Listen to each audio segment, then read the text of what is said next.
Bueno, los saludo con la paz del Señor, queridos hermanos. Un gran abrazo en Cristo a todos. Vamos a abrir nuestras Biblias en Tito, capítulo 2.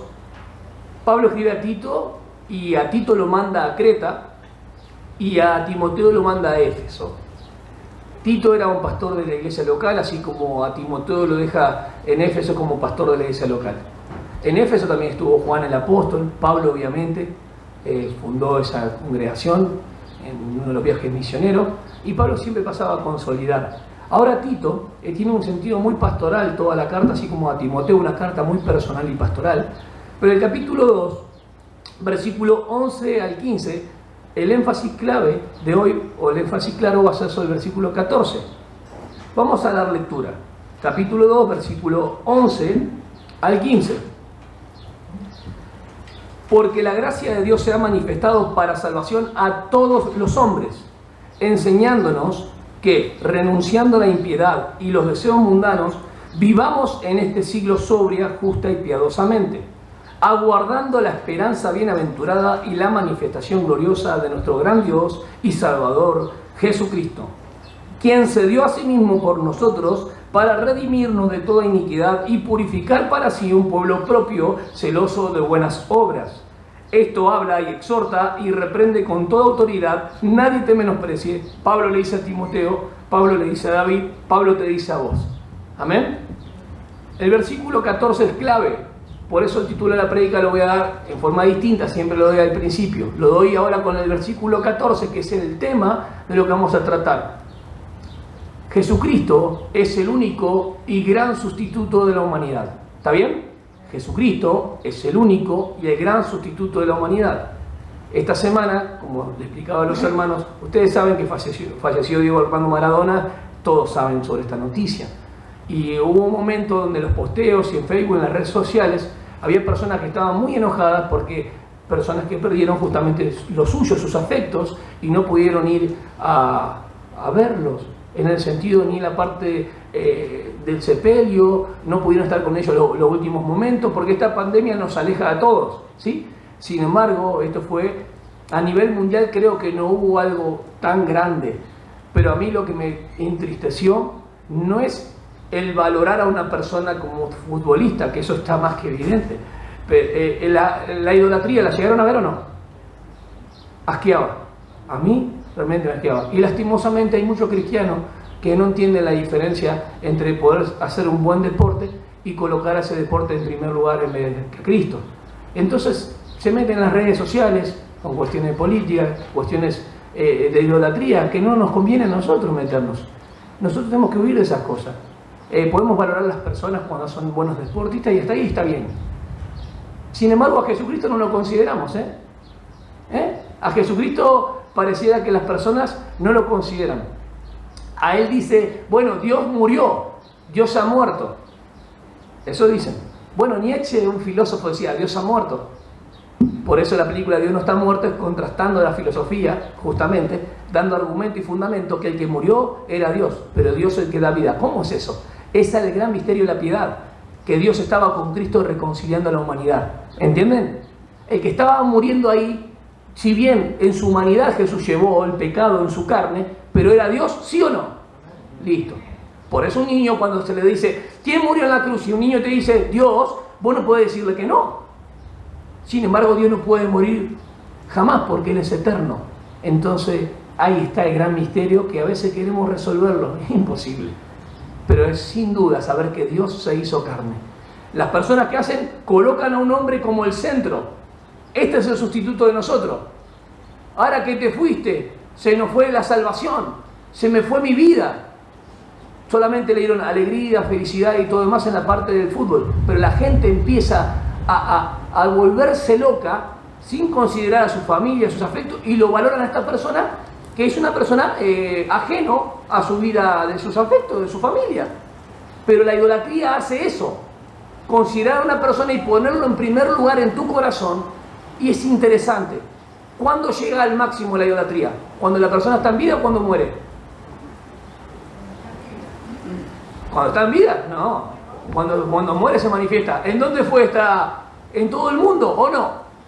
Todo el mundo consideró. ¿Todo el mundo considera la muerte de Cristo? ¿Se acuerdan quién estaba cerca de la tumba de Jesús? Que le llevó especies aromáticas. Una mujer llorando a Jesús. Una sola mujer llorando a Jesús. Nosotros tendríamos que contar si en nuestro sepelio hay 7 o 8 personas, ¿no? Creo que nuestros hermanos estaríamos a estar ahí porque nos amamos y estamos en Cristo.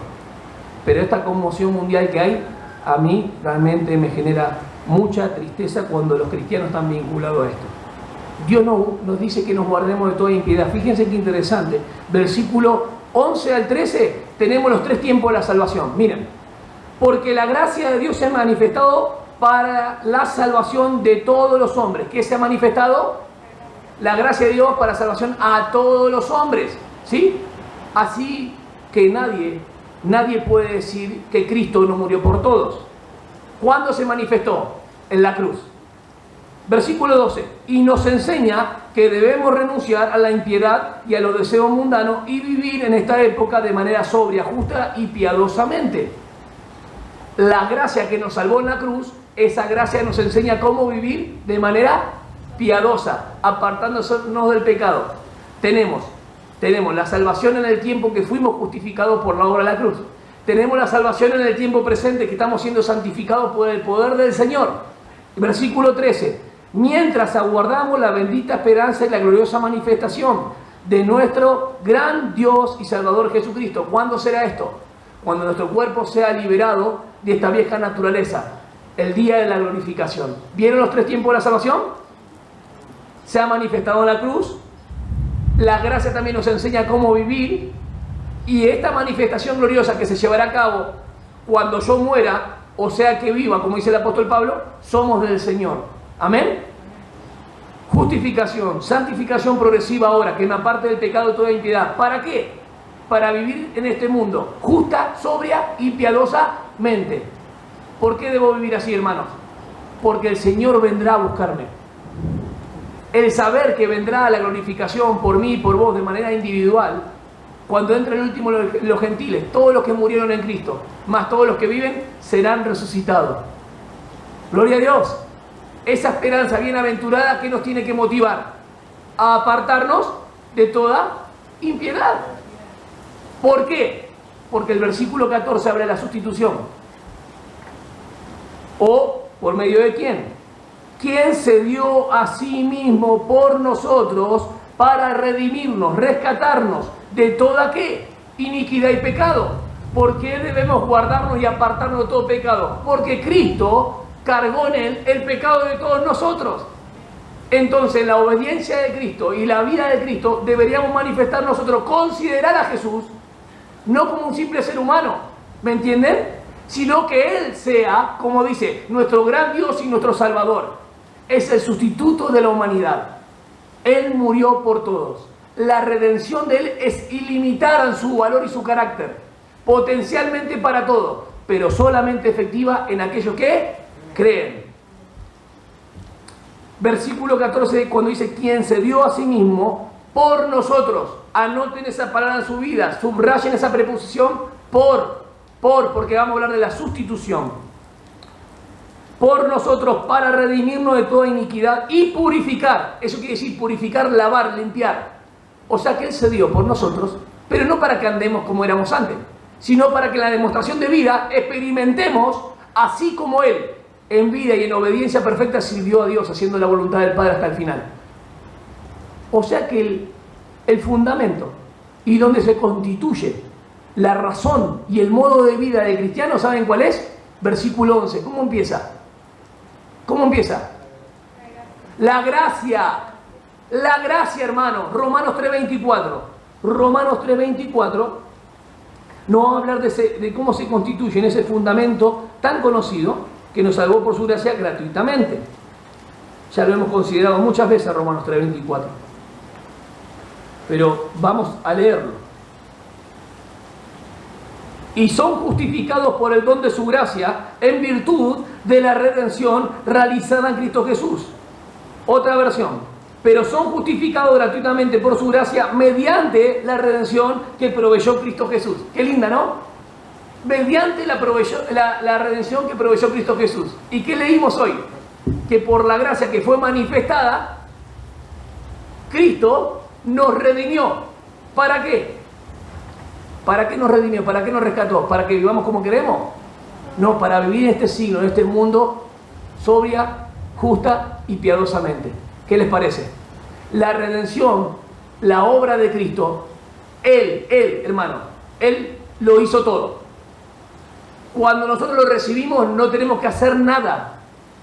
¿Está bien? Porque es gratuita, no debemos hacer nada.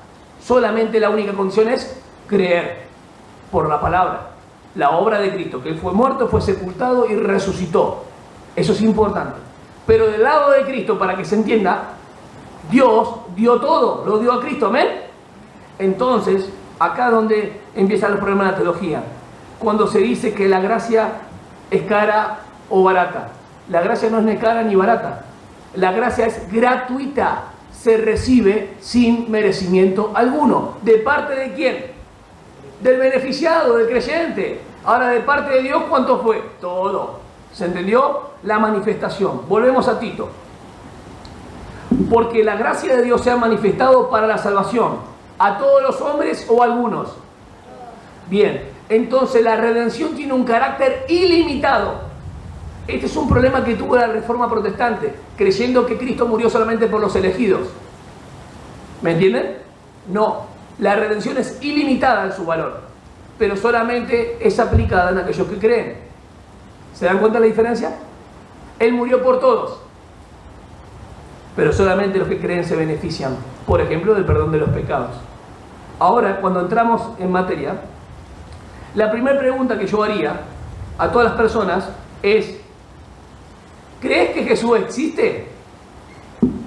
¿Crees que Jesús existe? Las personas que dicen, sí. De hecho, los historiadores, hay algunos que quisieron dudar de la existencia de Jesús. Cuando Flavio Josefo, Filón y personas del primer siglo no negaron su existencia. ¿Me entienden? Los judíos aún, que no son crédulos, no pueden negar la humanidad de Jesús, que fue una persona que existió. Yo le pregunto a la gente, ¿crees que Dios existe? ¿Sabe qué me dice la gente? Sí. Salvo el ateo, que no cree en la existencia de Dios. Pero casi todos que creen que Dios existe, que Jesús existe.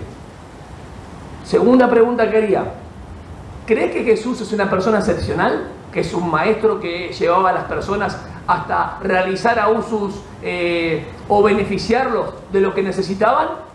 ¿No hizo una multiplicación de los panes y los peces? Por ejemplo, a una mujer con la cual no había comunión en cuanto a lo racial, ¿no se acercó a ella también y la consideró? ¿La samaritana? ¿No se acercó por el hijo de un centurión romano a tener misericordia? ¿Sí o no? ¿Qué pasó con todas esas personas? Si yo le pregunto, ¿crees en un Jesús que realmente era como una forma, un revolucionario social? Más vale que me vaya a decir que sí. Y tercera pregunta que haría es: la primera es, ¿cree que Jesús existe o Dios existe? Sí. La segunda, que es una persona excepcional, tal vez sí. Y preguntaría a estas personas si creen que Jesús existe y que Dios existe, van a llevar a pensar tal vez o a reflexionar. Hoy estaba pensando en la mañana en esto. De la misma manera que un niño tiene credulidad por Papá Noel, por el huevo de Pascua, por el ratón Pérez, de esa manera muchos cristianos lastimosamente creen que Dios existe o Jesús existe. Es que el problema no es que Dios existe o Jesús existe. ¿Qué es lo que vos crees acerca de Jesús? ¿Qué es lo que los cristianos creen acerca de Jesús? La sustitución es, miren, si hay una doctrina más importante en lo que a mí refiere, lo veo en la palabra del Señor, cuando tengo que enseñar la propiciación, la sustitución. La sustitución es el lugar que Él toma por mí, por vos. La sustitución es que Él toma el lugar de la humanidad como sustituto de la humanidad. Sin sustitución no hay expiación. La expiación es cubrir. ¿Está bien? Si el inocente no carga el pecado de la víctima merece ¿qué? Morir. La sustitución es tomar el lugar de. Entonces, la tercera pregunta que yo podría hacer es: si era un ser excepcional que hacía milagros, para vos Jesús murió como un mártir. Vieron que a veces ponen la cruz con Jesús ahí y todo de yeso, todo, y la gente siente algo moral, siente una atracción aún sentimental o no. Ha pasado que la gente ve a Jesús y se siente como conmovido, y hay una ilusión en su rostro de que se sienten emocionalmente afectados o no. Jesús era un modelo realmente. Eso lo estudian también las personas. Ahora, los demonios creen pero están condenados. No les sirve nada creer que Dios existe. ¿Lo entendieron? Jesús era un ser excepcional, pero no vale de nada que quede en eso. Porque las personas cuando fueron alimentadas, ¿qué pasó después cuando Jesús empezó a hablar palabras de vida eterna? ¿Se fueron, no? ¿Está bien? Tenemos 2 o 3 respuestas posibles para esa pregunta. Y las personas empiezan a decir y a confundirse cuando se les pregunta estas cosas tan simples. ¿Qué crees acerca de Jesús? Por eso a los niños, hasta los más grandes, hay que enseñarles qué crees acerca de Jesús. Ahora hay cristianos que creen que Jesús sufrió como un mártir. Jesús no sufrió tan solamente como un mártir, para no quitar eso. Jesús tampoco murió como un mártir. Miren, ustedes habrán visto muchas películas de los héroes de guerra, ¿o no? Los soldados con honores. ¿Qué pasa cuando rinden o se rinden? Son escoltados también por su nación, porque fueron héroes de guerra. Y les dan medallita, ¿no? Los condecoran. Aún personas que murieron, porque como héroes murieron en la guerra. Jesús no muere como un mártir. Jesús muere como Salvador. Vamos de vuelta. Jesús no muere como un mártir. Es mucho más que un héroe. Es mucho más que lo que las personas ponderan de esta persona que falleció. Jesús es el Salvador del mundo. Porque Jesús, el nombre de Jesús, ciertamente salvará. Es Yahvé salva. Por eso lo importante es que entienda la sustitución, hermano. Y que en los púlpitos se ha quitado la sustitución. Y glorifico a Dios porque hay pastores que hace 2 meses entendieron la sustitución. Nunca en su vida habían escuchado la sustitución. Han quitado la cruz del cristianismo. Han quitado, dicen somos cristianos, pero han quitado la cruz. Han despojado a Jesús de la cruz. No hay cristianismo sin cruz. Acuérdense de eso. Es muy importante la sustitución. Tal vez es una palabra que no la van a encontrar en el diccionario de Vine. ¿Sí? Sustitución no está. Sustitución es tomar el lugar de, en beneficio de. Entonces vamos a trabajar 3 aspectos importantes para que lo podamos comprender. ¿Qué es el significado de sustitución? Que Cristo murió en lugar de los pecadores. Significado. Cristo murió en lugar de los... Perfecto. Terminología de sustitución. Cada vez que ustedes ven la palabra por nosotros, que se dio a sí mismo por nosotros, por nuestro pecado, por es sustitución. Vamos a ver la terminología, por ejemplo, en Mateo 20:28. Jesús habla acerca del servicio y que el Hijo del Hombre no vino para ser servido, sino para servir y dar su vida por rescate. Lo sabemos de memoria, ¿no? Por mucho. Por muchos, el contexto habla del servicio. Versículo 28. De la misma manera que el Hijo del Hombre no ha venido a ser servido, sino a servir y a dar su vida como rescate por muchos. Esa preposición por en el griego es anti. Anti es por. Este sentido de la terminología. Pero hay otra terminología en el griego que es hiper, que también es en beneficio de. Vamos de vuelta. Acá en rescate por muchos, está hablando a Israel el evangelio sinóptico. Cuando nosotros decimos aún del anticristo, ¿anticristo qué es? No es contrario a Cristo nomás, es en lugar de Cristo. ¿Se dieron cuenta qué interesante? Esa palabra está en la preposición, anti. Ahora vamos a hiper. Tenemos 2 textos muy conocidos, 2 de Corintios 5:21 y 1 de Pedro 3:18. Que ya lo hemos trabajado en otras prédicas y en los estudios muchas veces. 2 de Corintios 5:21 dice: al que no conoció o al que no cometió ningún pecado, por nosotros Dios lo hizo pecado para que en él nosotros fuéramos hechos justicia de Dios. Miren qué interesante. Al que no conoció pecado, Jesús, no es que no podía pecar, o sea, no pecó porque él no quiso pecar. No. Jesús no podía pecar. No tenía pecado, no tenía incitación hacia el mal. No tenía esa concupiscencia, ese deseo, esa apidumia hacia el mal. Jesús no pecó. Y ahora dice la segunda parte interesante, que al que no conoció pecado, ¿qué le hizo Dios? Pecado. Esa palabra pecado ahí tiene que traducirse como ofrenda por el pecado. Hay una acción que lleva a cabo al hacerlo pecado. ¿Qué es? Presentarlo a Jesús como ofrenda por él. Bien. ¿Qué sustitución? Tomar el lugar de. ¿Qué hizo Jesús?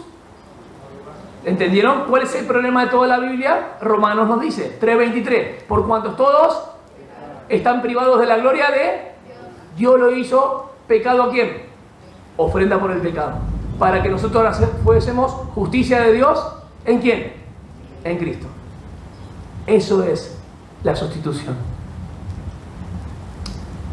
¿De qué vale, hermanos?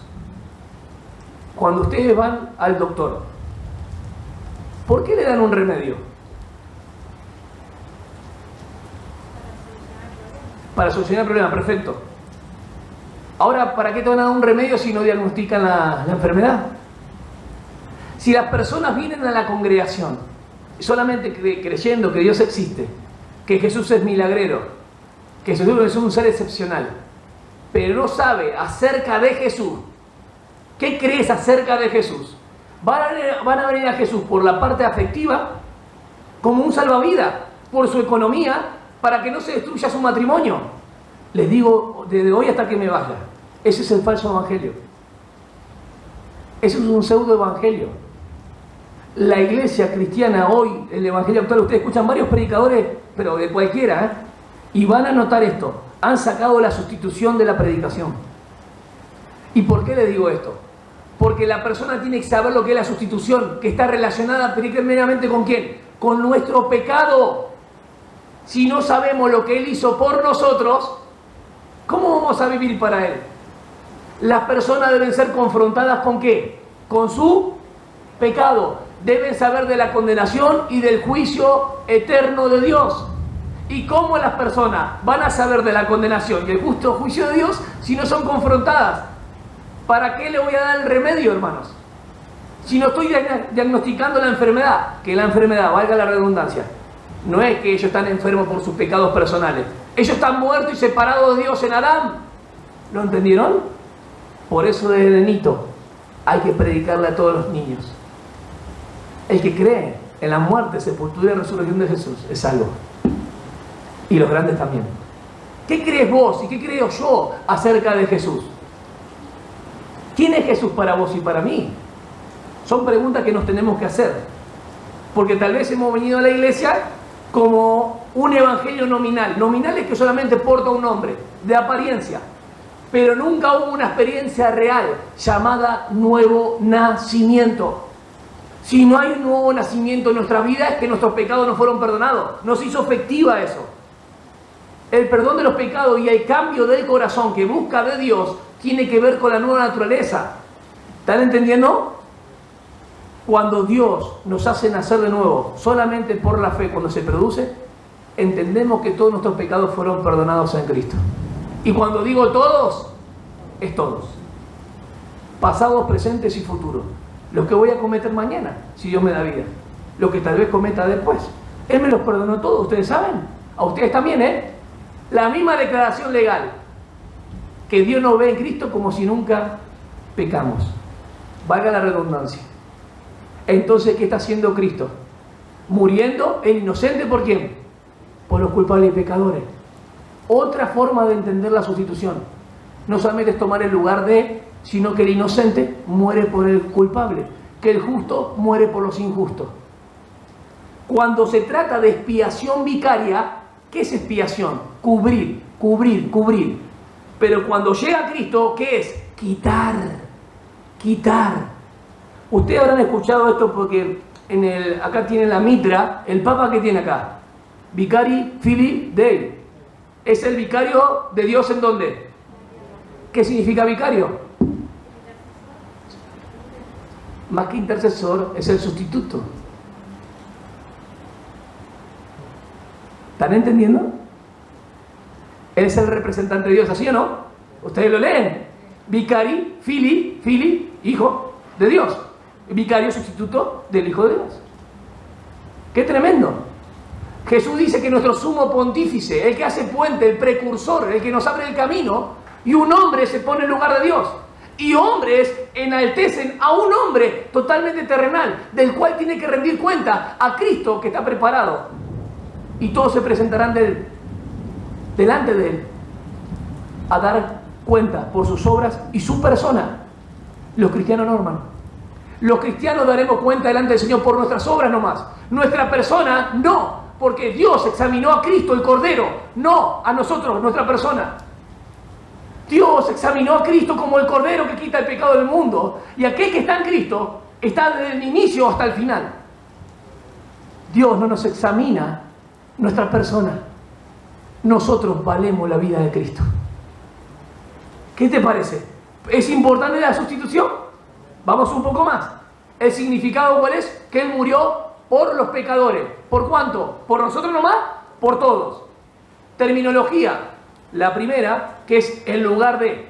La segunda, hiper. Vamos a Filemón. No es expiación vicaria, es una analogía, una comparación que el apóstol Pablo va a tomar con este pastor de esa iglesia que estaba en la casa, Filemón. Y ustedes se acuerdan, ¿no? ¿Cuál fue el problemita que hubo? Onésimo era un esclavo, un siervo de Filemón. ¿Y qué pasó? Se escapó, un prófugo. ¿Está bien? Bajo la justicia. Y conoció a Cristo en la cárcel. ¿Quién fue el que lo engendró? Por decirlo, se lo llevó a los pies del camino del Señor. El Padre Espiritual, si quieren llamarlo así. En la prisión lo engendró Pablo a través del Evangelio. ¿Y qué dice ahora? Mira, Filemón, vos sos mi hermano y mi amigo. Este tal vez antes te era inútil, ahora que sea útil. No solamente en la carne, sino como hermano. Vamos al versículo 13. Filemón dice, yo quisiera retenerle conmigo para que en lugar tuyo me sirviese en mis prisiones por el Evangelio. Pero nada quise hacer sin tu consentimiento para que tu favor no fuese como de necesidad, sino voluntario. Miren qué interesante. Porque quizá para esto se apartó de ti por algún tiempo para que le recibieses para siempre. La soberanía de Dios sobre los asuntos, ¿no? No ya como esclavo, sino como más que esclavo, como hermano amado, mayormente para mí. Pero cuánto más para ti, tanto en la carne como en el Señor. Así que si tienes, o si me tienes por compañero, recíbelo como a mí mismo. ¿A quién tenías que recibir como a mí mismo? Dice el apóstol Pablo, lo reciba a Onésimo como a Pablo. Y si en algo te dañó o te debe, ponlo a mi cuenta.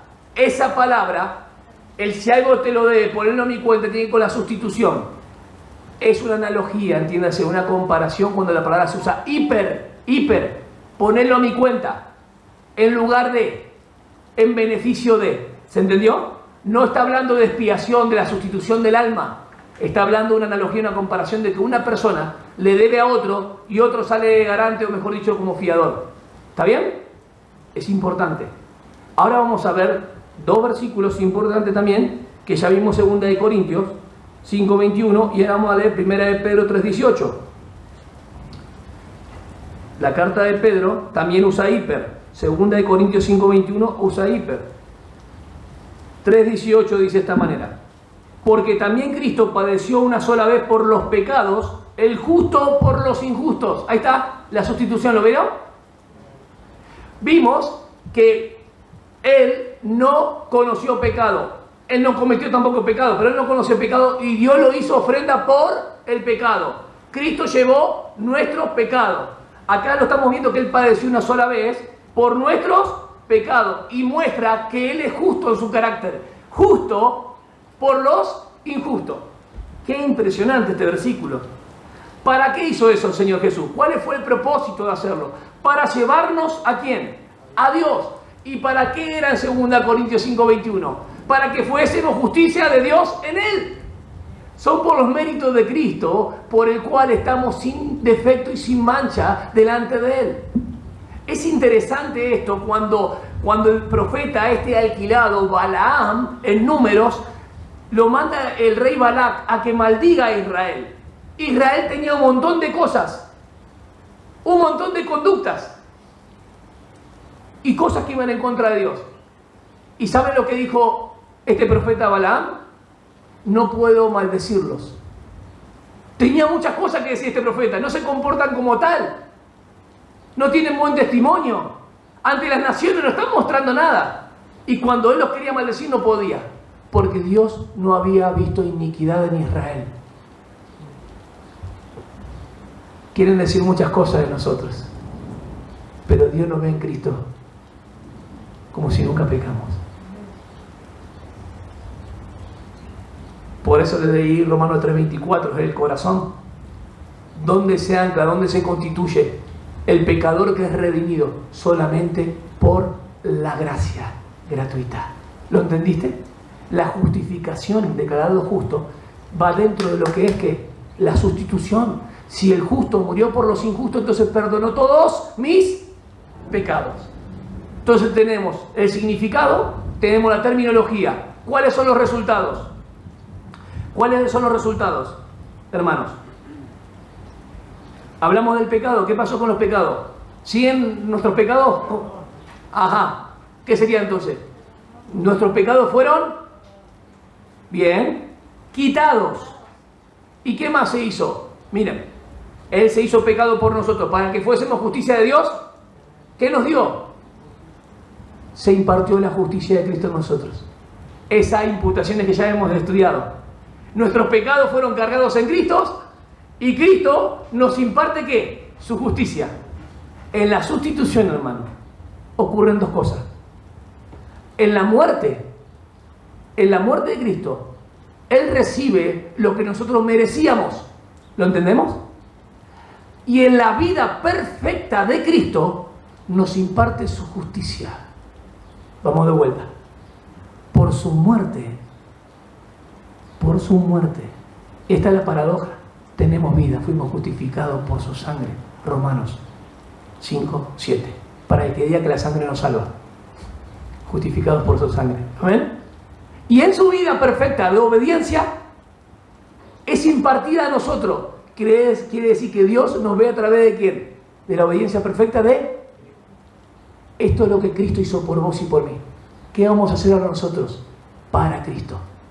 Ah, no, la salvación es por gracia, pero la vida se cuida por las obras. No, hermanos. La salvación es por gracia y la vida cristiana se vive en la feria de la gracia. ¿Y la fe de quién es? Del Hijo de Dios, el cual me amó y se entregó a sí mismo. ¿Por qué? Por nosotros en forma general. ¿No dicen por mí? Eso es individual. ¿Qué les parece? Para que no quede duda. ¿Qué pensamos acerca de Cristo? ¿Cuál fue la razón por la cual murió por los pecadores? ¿Cuál fue la razón por la que murió por nosotros? Hay un cristianismo bastante desviado, nominal, que predica un Jesús buena onda, simpático, que beneficia a todos los demás con sus dones, pero las personas no son confrontadas con el pecado. Si las personas no son confrontadas con el pecado, todavía siguen sin ser sus pecados perdonados, sin un nuevo corazón que busca a Dios. ¿Para qué le vas a hablar del remedio si no le está diciendo el diagnóstico que está separado de Dios? ¿Se entendió? La sustitución es vertical, es una doctrina cardinal del cristianismo. ¿Lo entendiste? Cuando yo hablo de expiación vicaria, ¿me está entendiendo ahora? Expiación es cubrir, viejo pacto. Yo estoy hablando de quitar. ¿Y vicaria quién? ¿Quién quitó? El vicario. ¿Quién es el vicario de Dios? Cristo. Expiación vicaria. Esa es la roca que constituye ¿qué? Decir, Cristo murió por mí. Voy a vivir en la obediencia al Hijo de Dios porque Él viene a buscarme. Estoy en Cristo, ¿saben cuándo? Desde el momento que creí hasta el final. Y todas las veces que Cristo esté allá arriba al lado del Padre, voy a estar siempre con Él. Y como Cristo va a estar siempre, nada me separa el amor de Dios. ¿No te da esta esperanza? ¿Sabe que ninguna religión presenta esta esperanza? Porque las religiones tienen que hacer cosas para ser declarados justos. Yo no. Yo creo en Cristo. ¿Vos también crees en Cristo o no? Bien. No creas solamente que Cristo existe. ¿Qué crees acerca de Cristo? Que Él fue muerto, fue sepultado, resucitó y vive. Y Él está en el trono. Aunque se muevan todas las cosas, Él está en el trono. Desde Génesis, un panorama rápido. La sustitución la podemos ver por toda la Biblia. Adán y Eva caen en pecado. ¿Qué pasó? Para ocultar su vergüenza, ¿qué usaron? Hojas de higuera, sus propias obras. ¿Qué hizo Dios? Un sacrificio para tapar su desnudez y vergüenza. ¿Qué quiere decir esto? Que la justicia de Dios, Él no puede ser indulgente con el pecado, tiene que ser ¿qué? Castigado. ¿Entendimos la sustitución qué importante que es? Dios mata y los cubre con pieles. Sacrificio, interviene el sacrificio que Él provee para el pecador. Un inocente, escuchen, muere por el culpable. Interviene ¿qué? La muerte de un tercero para que no muera Adán y Eva. Abel, ¿qué hizo Abel? ¿Ofreció qué? ¿Un sacrificio de sangre o no? Perfecto. Noé cuando salió del arca, ¿qué presentó delante de Dios? Un sacrificio delante de Dios. Abraham, Génesis 22, presenta a Isaac como tipo de Cristo. Dios lo instruye a Abraham de todo lo que debía hacer, llevar ¿qué? Al hijo, 3 días de camino, enabardó todo su asno, fue con los sirvientes, esperaron abajo de la montaña y dijo, iremos, adoraremos y vendremos. Si Él me lo dio, me lo tiene que dar de vuelta. ¿Creyó en la resurrección o no? Cuando lo coloca al hijo ahí, no tenía 5 años, tenía como 35 años ya Isaac. Cuando lo coloca el hijo ahí, ¿qué pasó? Cuando él iba a bajar el cuchillo, ¿qué dijo Dios? Ya he visto que me obedeciste. Y yo he hablado de esto muchas veces y lo quiero decir de vuelta. El hombre, en cuanto a salvación, es declarado por la obra de Cristo. ¿Está bien? Pero el hombre, en su vida, sus obras por las cuales manifestamos el amor a nuestro Dios, nosotros podemos ser justificados por nuestras obras delante de los hombres de que amamos a Dios. ¿Se entendió? La declaración legal viene a través de los méritos de Cristo. La vida piadosa viene a través de una vida que es transformada y demuestra su amor sincero a aquel que se dio a sí mismo por nosotros. ¿Amén? ¿Qué pasó después? Vino Moisés. A Abraham lo instruyó. ¿Y por qué digo que es un tipo? ¿Porque guardó la vida de Isaac o no? ¿Guardó o no guardó la vida de Isaac? ¿Qué proveyó Dios? ¿Y qué le está mostrando en eso? El sustituto. ¿Quién tenía que morir? Perfecto. Porque Isaac no era un sacrificio de expiación para Abraham. Alguien tenía que morir. ¿Entendieron? En lugar de. Ahora viene Moisés y Dios le dice que coloquen la sangre de los corderos en la Pascua, Éxodo 12, en los dinteles, en la jamba de la puerta, y cuando pase el ángel de la muerte, todas las familias que estén debajo, ¿qué va a pasar? Van a salvarse. ¿De qué me está hablando eso? De rescate, de redención, de precio. ¿Quiénes se salvaban? Solamente los que tenían la sangre por señal. ¿Quiénes son salvos? Solamente los que fueron comprados por su sangre. Solamente los que tienen el sacrificio de Cristo. 1430 años Israel siguió sacrificando animales. Y viene Juan 1:29 y Juan el Bautista dice: he aquí el cordero que quita el pecado del mundo. ¿Qué me está diciendo? Que todos los sacrificios, la sangre de los machos cabríos, no tenían eficacia de poder sacar el pecado de las personas. Solamente cubrían de manera, podríamos decir, temporal, pero no permanente. El día de Yom Kippur, el día de la expiación, se ponía las manos el sumo sacerdote sobre un macho cabrío, el cual era degollado adentro.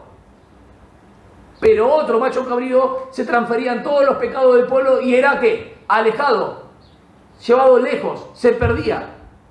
Esos tipos del sacrificio ofrenda de Cristo y lo que hizo con nuestros pecados, los alejó para siempre. Azazel, Levítico 16. ¿Vemos distintos tipos en el viejo pacto de algo sustituto o no? En lugar de las personas. ¿Por qué Israel, cuando estaba Jesucristo, o Jesús, que Juan decía, Él es el Cordero que quita el pecado del mundo, qué ellos veían cuando dijo de aquí el Cordero? ¿Qué veían ellos? ¿Qué veían? ¿Qué tipo de Cordero ellos pensaban? ¿Un libertador espiritual de los pecados?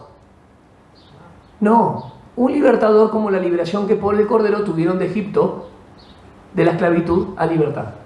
Una liberación que viene como el Salmo 118, 25, dijo: Hosana el que viene en el nombre de Dios, o el hijo de David, sálvanos ahora. ¿De qué? De la opresión de los romanos. Una liberación política, social y religiosa. ¿Qué quieren las personas hoy? ¿Qué quieren las personas hoy, hermanos? ¿Qué tipo de liberación quieren? ¿De sustitución quieren? Una liberación política, social y religiosa. ¿Quién va a venir a presentársele delante de ellos? El que viene del jinete de Apocalipsis 6. El falso, el anticristo. El sustituto de Cristo, en lugar de Cristo. Van a tener una persona que los lidere de manera religiosa, política y social. ¿Ustedes creen en la Escritura o no? ¿Y toda la gente que va a hacer con él? ¿Lo va? ¿Y qué van a hacer? Y el falso profeta dice, ¡ahí está!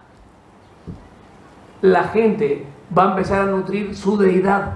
Se hicieron Dios a su imagen conforme a lo que siente su concupiscencia y lo que tienen comezón de oír. ¿Sabe lo que pasaba con Israel cuando decía a Juan? He aquí el cordero que quita el pecado del mundo. ¿Qué pasó con los que creyeron? ¿Qué pasó con los discípulos que creyeron? ¿Ustedes piensan que siguieron haciendo sacrificio? ¿Qué piensan, hermanos? No hicieron más sacrificio. Pedro no hizo más sacrificio. Mateo tampoco. Ven y sígueme. Ninguno hizo más sacrificios, hermano. Cuando ellos sacrificaron el cordero pascual en Juan 13, dijo que este cordero iba a ser la última cena con él. Judas se levanta. Nadie sabía que lo iba a entregar Judas porque pensaron que iba a comprar viandas para la Pascua, que era con hierbas amargas, había pan, había varias cosas que se hacían y distintas copas también, según la cena de tradición. Jesús agarra, levanta la copa y un pan de lo que había y dice, este es mi nuevo pacto, es mi sangre. Levanta un pan y dice, este es mi cuerpo. Ya Judas no estaba más. Judas solamente creyó en Jesús como un maestro, como un sanador. Nunca creyó que era el Salvador y el Señor. Nunca dentro de él hubo una convicción real de que necesitaba a quién, al sustituto. ¿Entendieron? El que cree en Cristo tiene el perdón de pecados. Si una persona no es confrontada con el pecado, no sabe del juicio y la condenación. Entonces, ¿para qué va a querer el remedio? Debemos decirle a las personas que el Señor va a venir a juzgar y que ahora es un tiempo de salvación y de gracia. El que acepta a Cristo tiene la vida eterna. Entiéndase que acepta a Cristo. Yo no puedo obligar a nadie. El Evangelio está predicándose. La persona que cree es salva. Ustedes saben eso. ¿Cómo ocurrió en vos? ¿Cómo que ocurrió en mí? ¿Por una oración de fe? La oración de fe no salva, hermano. El que salva es Cristo. Se produce en vos algo que Él te atrae, Él te obliga a entrar. En la salvación, en la justificación, Él te obliga a entrar porque estabas muerto. En la santificación no. Está vinculada a que vos cada día tenés que hacer morir lo terrenal, escapar del mundo, huir de la tentación, resistir al diablo. Lo que siempre hablamos. Hay gente que es solamente cristiano nominal. Le dicen, ¿crees en Jesús? Y dicen, creo, sí más vale. Pero cuando dice, ¿qué crees acerca de Jesús? Empiezan a titubear y empieza la confusión. El cristianismo se ha tornado en un cristianismo light y totalmente humanista. Del dame. El cristianismo se le ha quitado la cruz del centro, ¿me entienden? ¿Qué pasa con aquel que quiere ser discípulo de Jesús según Mateo? ¿Qué le dice? Tome su... ¿Y qué más? Sígame nomás. ¿Tomo la cruz y le sigo? No, le falta la parte del medio. Tome su cruz, niéguese a sí mismo y sígame. ¿Qué es negarse a sí mismo? Si queremos vivir una vida piadosa, tenemos que negarnos a sí mismos. ¿Quién? Cada uno dice individualmente. De acá no podemos mirar a nadie. Es nuestra vida personal con el Señor. Es una carrera donde la carrera tiene que ver con el cristianismo, desde el inicio hasta el final, la cual estamos corriendo y cada uno tiene que poner sus ojos ¿en quién? En Jesús. Él es el autor y perfeccionador de la fe. Para terminar, yo quería mencionar algunas cosas importantes en cuanto a que somos salvos por su muerte. A ver si puedo decirlo bien. Hay gente que piensa que Jesús murió como un mártir. Yo le dije que no, que Jesús murió como sacrificio y ofrenda. Y eso está en la palabra, sacrificio y ofrenda. Sacrificio y ofrenda. Él murió voluntariamente, por ejemplo, pero murió como un sacrificio. Los héroes que mueren por otras personas no pueden salvar a nadie, no pueden ser sustitutos del alma. Ahí está. ¿Está bien? Pero Cristo es el sustituto de la humanidad.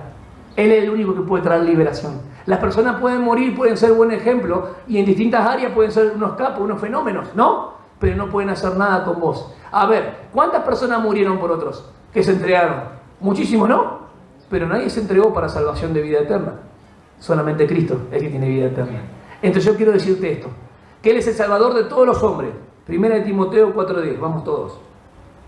Primera de Timoteo 4:10.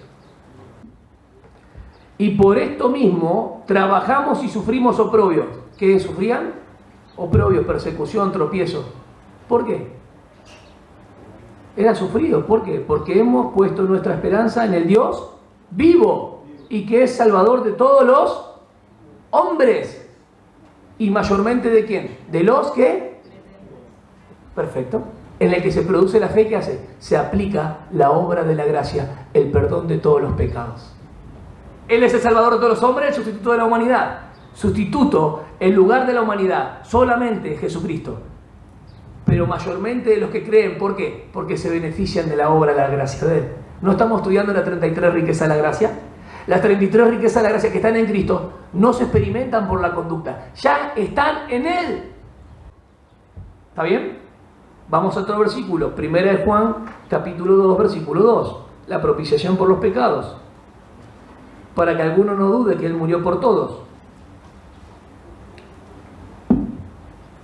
Acá aparece la palabra víctima. Él es, 2.2 de 1 de Juan, Él es víctima de propiciación.